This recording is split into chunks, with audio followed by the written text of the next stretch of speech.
Hey, hi. In this video, I'm going to show you how to configure Kubernetes Ingress on Amazon EKS cluster, right? As you've seen this screen, so this is just a pictorial overview of my demo. As in the normal videos, I'm going to explain my, scenario of the demo into two parts. In the first part, I'm going to help you with the, how does this scenario works by referring a pictorial diagram or a flow diagram, yeah, like in this screen, yeah. And the second part, I'm going to explain you from the scratch to end how do we can configure this scenario and do a real-time testing, yeah. So with that note, let's start with the first demo, first part of the demo. Before that, a kind request, please do subscribe my channel. That would really encourage me a lot. So with that note, let's directly jump to this demo, yeah. So in this first part, let's see, how does, this Kubernetes ALB ingress controller on Amazon EKS works, okay. So basically this diagram depicts, how does this, Kubernetes ingress works when it's front end or, it's sitting behind AWS load balancer or application load balancer at AWS, all right. So here, if you see, let's say you have an application which is hosted on, Amazon EKS cluster as a service, okay. So service is nothing but, it's a cluster of multiple pods, right? So that's where. So now, whenever the user hits a particular, for example, endpoint, okay, it can be a FQDN or it can be a URL or it can be a load balancer URL, okay. So when he hits the particular URL from the internet, something like API example.io, and with the forward slash paths, okay, you see there are paths A, B, C, are nothing but, ingress paths, okay. So when you do this one, the request passes through the Kubernetes Ingress load balancers, okay. So Ingress by default, it does not exposes the services to the internet, but it actually needs a help from the Kubernetes Ingress load balance. In the sense, it sits behind the ALB, right? So likewise, you see we're gonna see like how we can configure this ALB and replicate this scenario, okay. So for now, whenever business or whenever a user, okay, whenever your application user which is hosted on the EKS tries to access your application with a particular path, right? So it passes through the ALB, yeah, and then ingress, it hits the ingress. In the ingress, you have defined a rule saying like whenever this is the path, you need to hit to this particular service, right? For example, if you follow this diagram, there is a red button, yeah, there is a red arrow. So red arrow is belongs to service A. So right, so the path is flowing something like this. A, when the request comes to the A, right, it passes through the ALB, it passes through the ingress. In the ingress, so ingress redirects the request to a particular service called service A, right? Likewise, if you follow the line which is in the yellow, that is /B, it again follows the same path, reaches the ingress. In the ingress, you have a definition saying like when the path is something like this B, it has to hit the service B. In the sense, it has to, the response should be given from the service, B, or nothing but service B should be served, right? So that's what it means. Similarly, C, right? So likewise, yeah. So basically, this is what AWS, Amazon EKS level, the ingress job is, yeah. All right. So this is the overview of my demo. I'm going to show you like how we can configure these setups and try to access these services, through a path, yeah. All right. So with that notes, let me directly jump to my AWS account before I show you the scratch to end configurations. Since the EKS cluster creation takes nearby 15 minutes, I have already created one EKS cluster, that is Amazon EKS cluster, that is Elastic Kubernetes Services, which is a managed EKS cluster, right? And the name is app-load balancer-demo. In the sense, I'm going to show you like how does this load balancer controller works at ingresses, okay? All right. So now the Kubernetes version is 1.21, which is 1.21, which is a like n-1 version, yeah, right now. All right. So since the AKS, EKS cluster creation takes much time, I have already pre-created that with using kubectl command. Okay. So EKSctl command. Sorry. So this is the I'm here in this video. I'm using Windows PowerShell to run all the required commands to achieve the scenario. Okay. First of all, so that is the prerequisite here. But in your case, maybe you can use the CMD as well. Okay. So first of all, what I'm doing. So what I'm doing is I have pre-created all the required files, like a file to create a cluster, a file which a help file which which has the commands to be run to achieve the scenario. I'm going to share you all this file in the video's description, yeah.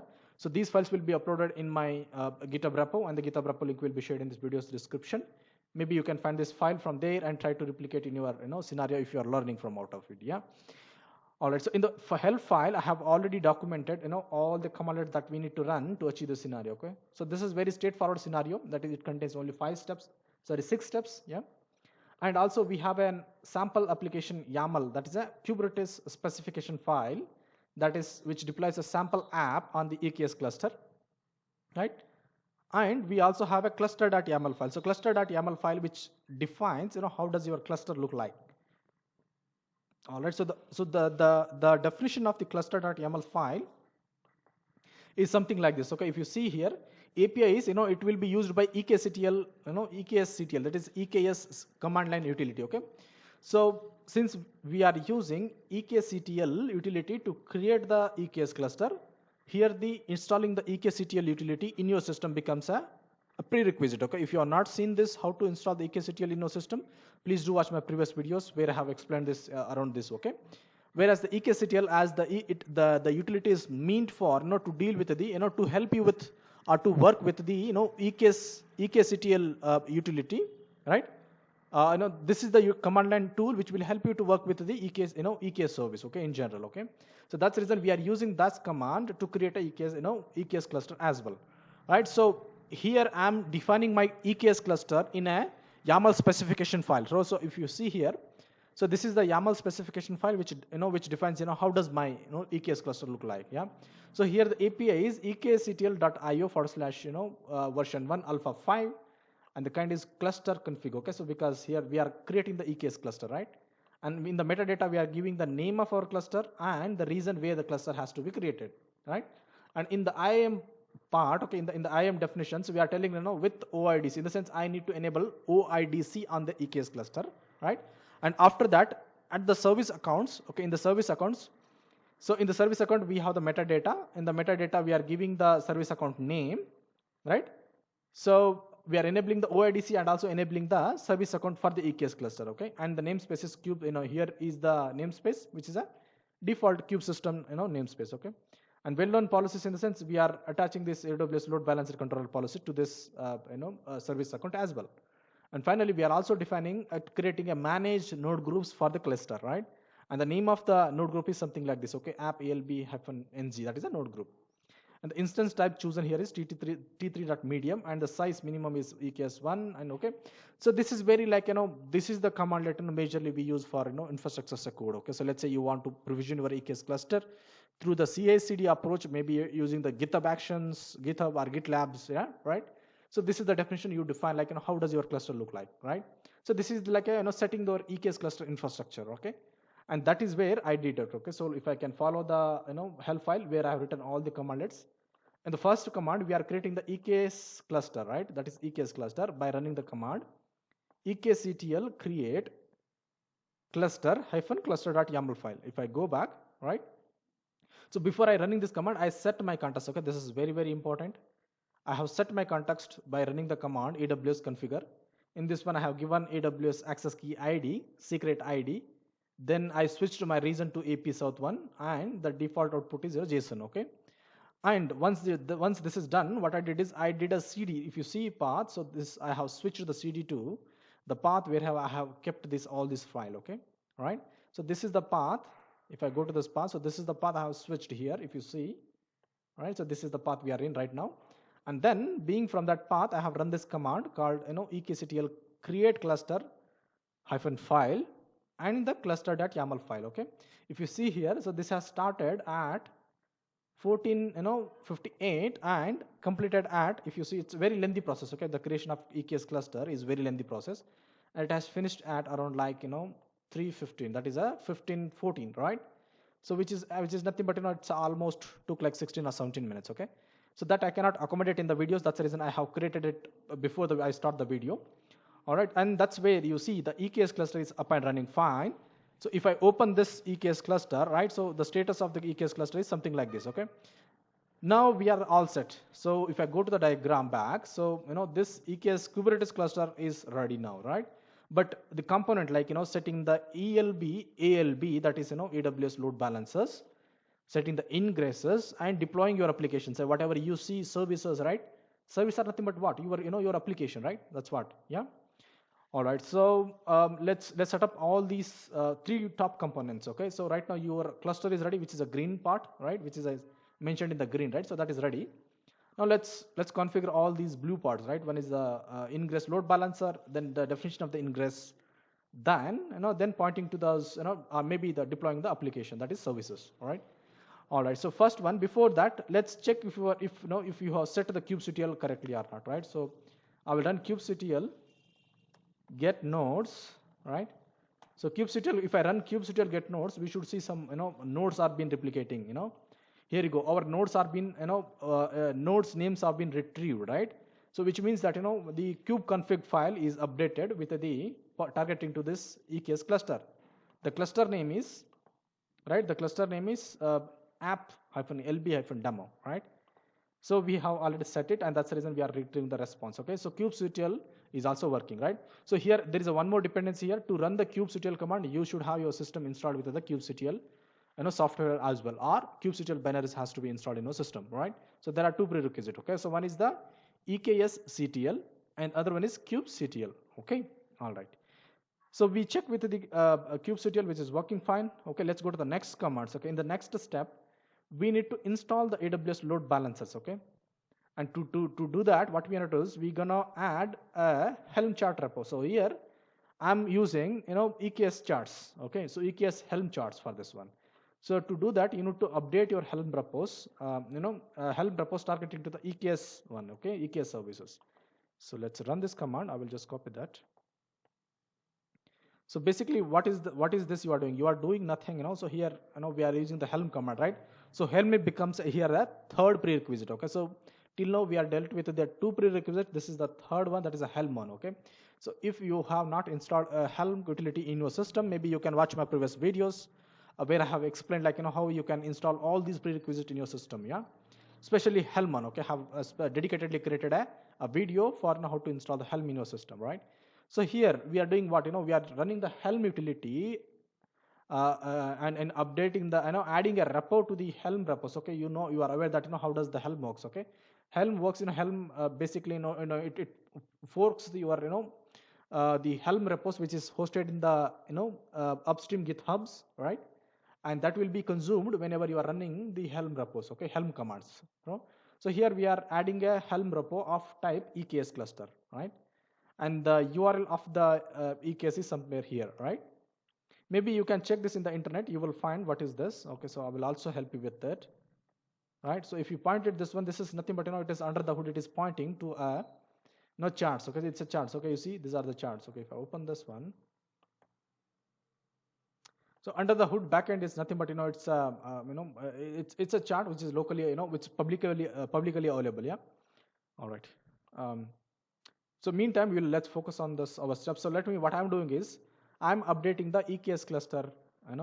Repos belongs to the Helm categories. Okay, it says EKS, right? EKS Helm repo is already updated. Okay, and that's the reason it is not required. That's what it tells you for the second time when you run it. But for the first time, it will update your EKS repos. Okay. All right. So with that note, let's go to the next steps. In the next step, we have to install the AWS load balancer controller creds, right? Ingress class parameters and the target groups bindings. Okay, so before you install the AWS load balancer controller on your EKS cluster, right, we have to set certain credentials which will be used by the load balancer controllers. Okay, so that is where we are doing with this command. Okay, so this command is meant to set the load balancer controller credentials, right? So let me do that in front of you. So let me copy this command. I'm going to copy this command now. So run this one, all right? So basically what does this? Okay, it does nothing but it creates a config map of type creds on your EKS cluster, and that will be consumed during the controller installation. Okay, so the step is something like this. If I can go back to the diagram. So in the diagram we have seen, right? So before you install the the controllers, okay, so that is Kubernetes. So basically while it is running, the ALB controller, okay, so the ALB load balancer controller is much required for the functionalities of ALB and Ingress. Okay, without the load balancer controller, Ingress does not works and ALB also does not works. Okay, So that's the reason we make or we configure AWS load balancer controller mandatory post CRUD creations. Okay. All right, here you go, right? So if you see here, it has successfully created, right, these two resources, right?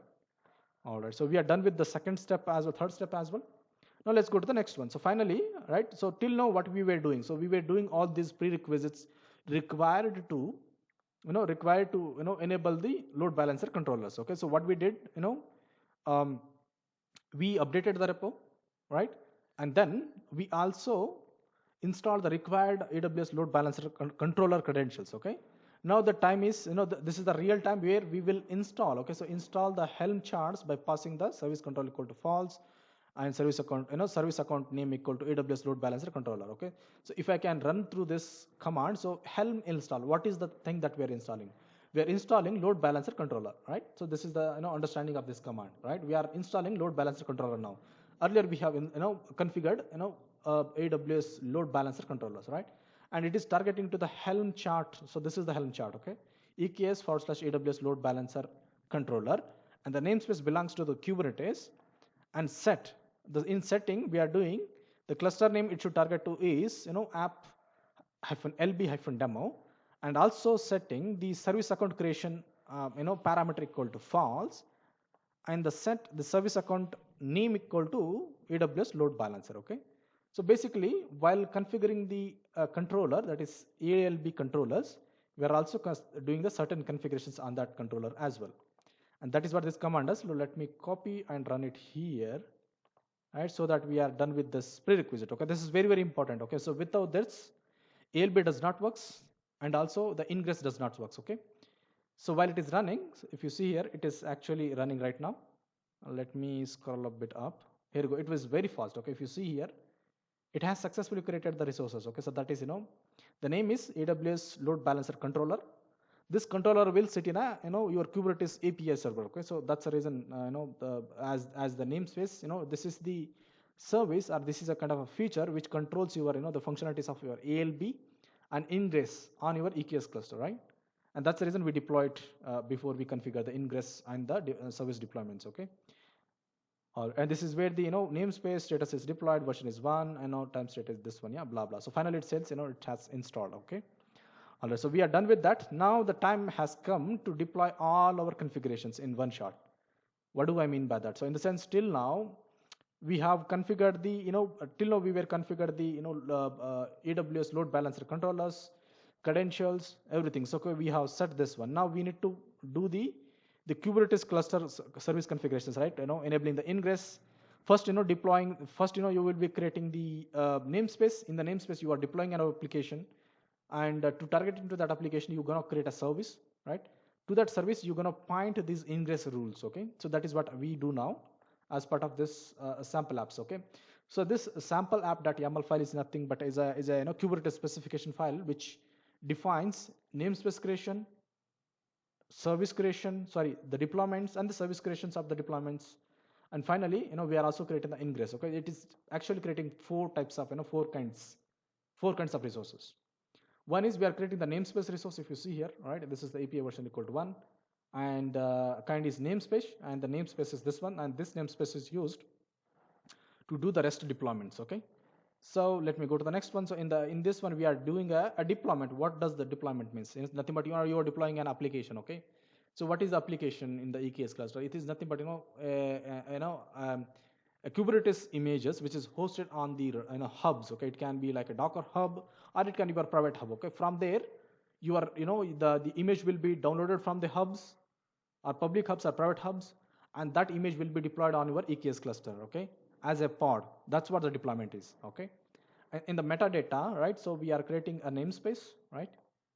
We are pointing the same namespace which is created above, and the deployment name is being given as a deployment-2048. So this is just a plain game application which is a public application. I am just deploying it on my EKS cluster. Okay, and in the specification we are mentioning the selectors in the match labels. Nothing but this is where the image is pointed to, right? So it's a Kubernetes app.kubernetes.io/name. So in the sense, I'm deploying app-28 image which is hosted on the public repositories of the Docker repositories. Okay, in general, right? And the replicas, in the sense, I want 5 pods of this application, right? And the template, in the template, if you see, right, so there are the metadata labels, right? So it is pointing to the same thing. And in the specifications, under specifications again, the container, so in the container specifications, okay, so here you go, the image name is, this is the image, okay. So till now we were giving the application name here, right? So this is the place, where the this application deployment refers the images, right? Image is nothing but kind of a, if I can explain you, it's a file which contains all the required binaries, dependencies, right? All the softwares are configured in a single folder, which is enough for an application to run. Okay, that's, you can call it as a images, and that if you run that file into the Kubernetes environment, that becomes a pod, right? So that's what in general. So in the containers, right? In the containers, we are targeting to this image, that is Alex Van. Okay, somebody has written this and published it into the Docker Hub with this name, and we are retrieving from there. And image pull policy is nothing but which is we are declaring as always, and the name is app 2048, and the port number is 80. Okay, I'm just keeping only HTTP for now, but in production maybe you can go for the as per your application need. Right, till now this is the definition of the deployment. Now let's go to the next deployment, next kind of resources, that is service as a resource here, right? So here we are creating a service as a resource here, and the API version is version 1, and the namespace is the again game24, right? The service name is, I'm declaring the service as a service -2048 because we are running this one as a 2048 service, right? Application, right? And in the names, in the specifications, okay, so we are deploying the ports, okay, on which port this service has to be available.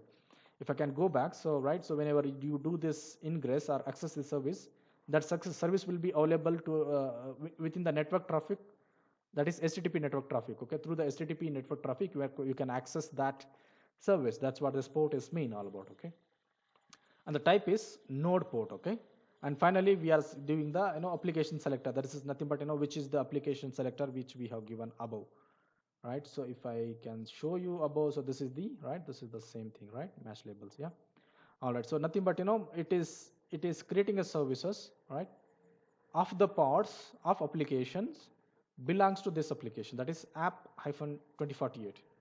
So till now we deployed with the till now we done with the the namespace creation, deployments, then services. Now let's go to the next step, which is very important and kind of a core concept of this demo. Okay, so here I have created a previous video on this Kubernetes Ingress, but that was using a beta version. Okay, so this is a real-time and production version, that is version 1. Okay, so maybe you can use this API version and configure your ingress. Okay, so there are multiple properties within this API version, or multiple, maybe you can call it as a parameters while you're invoking this APIs. Okay, so this is the API which will help you to deploy ingress resources on your EKS cluster, which is a managed EKS cluster.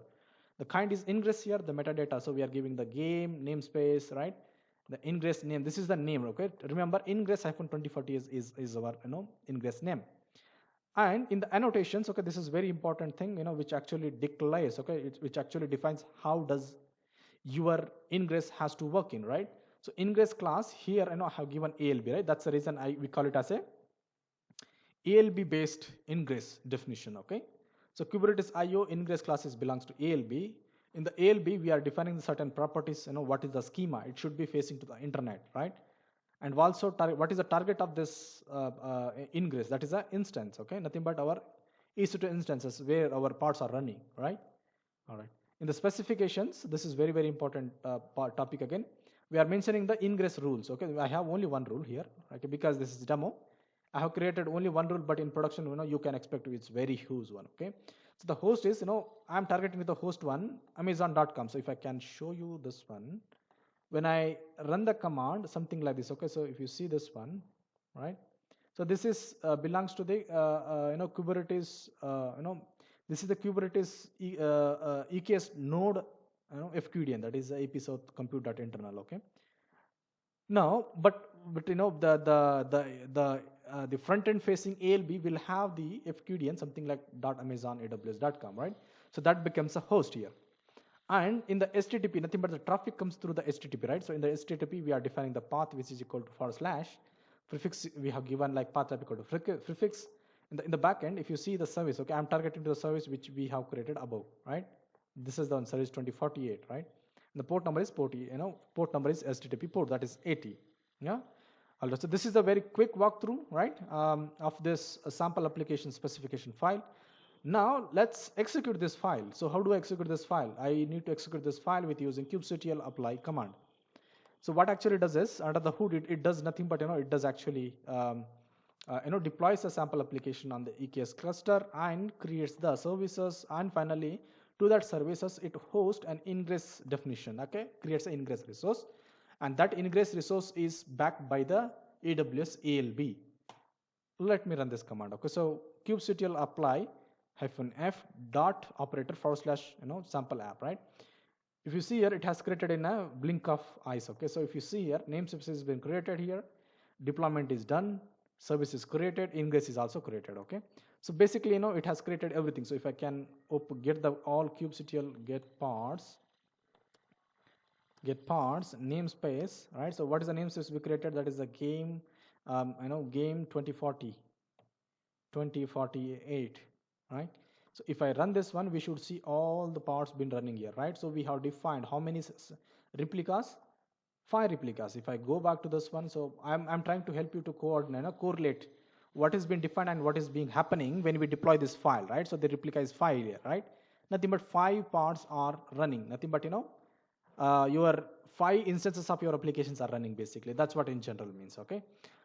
All right, so right now we are deployed with our everything right now, including the Ingress application. Okay, now it is time to validate our Ingress and check if it is that really working or not.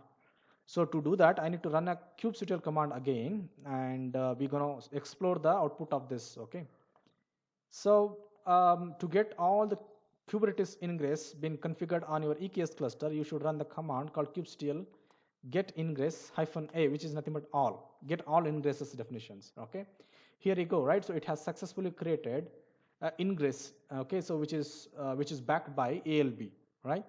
Or ELB. I'm going to show you this ELB in the repo as well. So if I can go back to the my EKS cluster, right? And if I go to the compute, right? So not compute.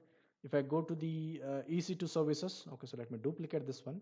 We're going to see that ELB, okay? So real time, you need to understand, okay, what is happening, everything, right?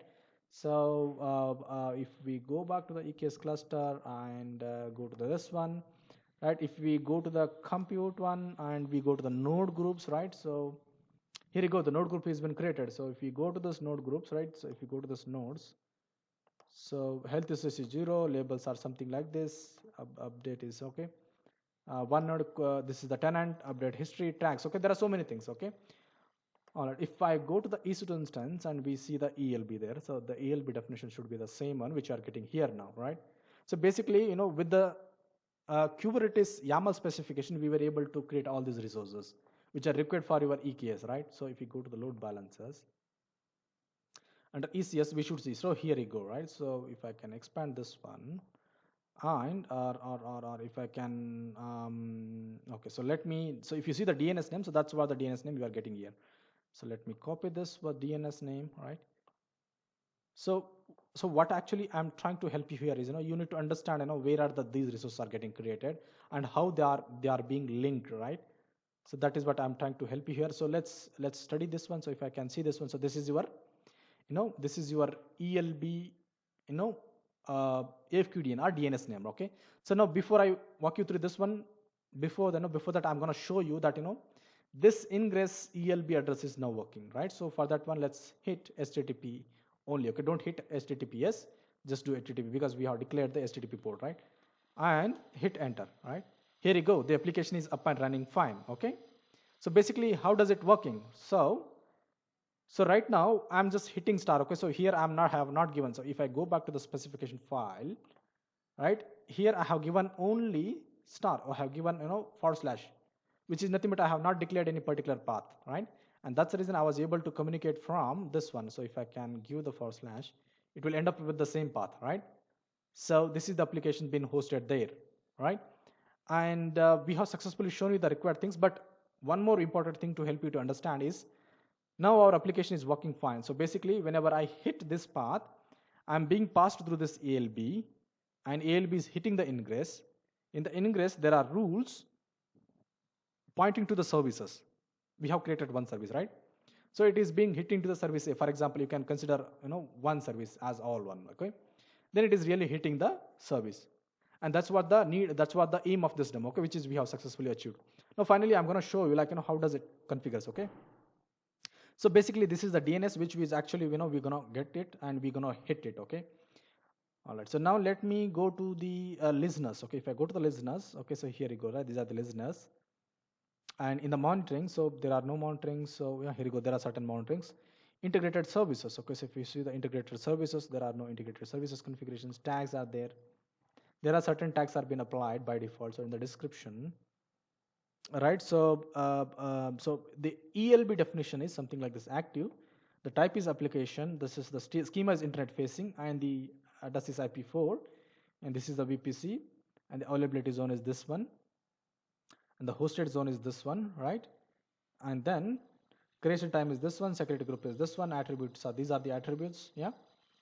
All right, so the integrated service listeners, okay, if I go to the listener, so this is the listener, right? So if you click on view edit these listeners, right, so if you see here, that's what we have defined, right? That is /star, right? Then forward to this one. What is this? This is a service, this is a Kubernetes service. If I can open this one, right, so it is hitting but nothing but it is targeting to the east, it is targeting to a particular groups, right? That is a maybe target group. So if I can show you this one, so here you go, right? So where is this one? So under the load balancer there are target groups, okay. If you go this one, target groups, right, and it basically contains an instance ID, which is nothing but in the instance ID which is running in the node group, right? So in the node group we had one EC2 instance, right? So that is where it is targeting, right? So this is how you can navigate and try to understand, basically. So under the hood, what is it actually doing is, it is actually pointing, the request is actually penetrating from the ALB to the ingress to the, to the machine and to the pods running within it, okay? So that is how basically, the logically it works, okay? All right, so I have successfully shown you the things to be shown in this video, and also, this is the version 2 video of my, previous Kubernetes Ingress video, okay? So with that note, thank you very much for watching my videos. A kind request, please do subscribe my channel again, and see you in the next video. Thank you.